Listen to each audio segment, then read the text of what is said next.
Government outlines 10-year infrastructure strategy to address critical estates maintenance. Hit the bell and subscribe for notifications on all our future videos.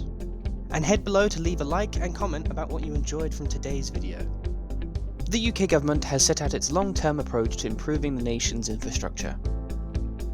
The plans are backed by at least £725 billion of government funding over the coming decade.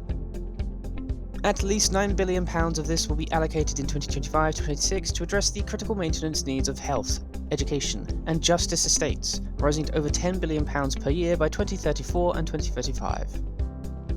The strategy specifically addresses the issue of reinforced autoclaved aerated concrete (RAAC) within public sector buildings, particularly in the health estate. The plans include a commitment to eradicating RAAC entirely from the NHS estate by 2035.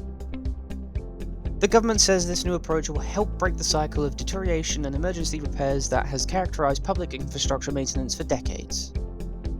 The maintenance backlog for the government's own estate, including hospitals, schools, job centres, courts, prisons, museums, research facilities, offices and warehouses, is estimated to be worth at least £49 billion.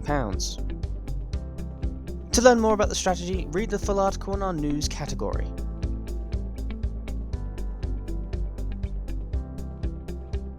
Read more at TWinFM.com.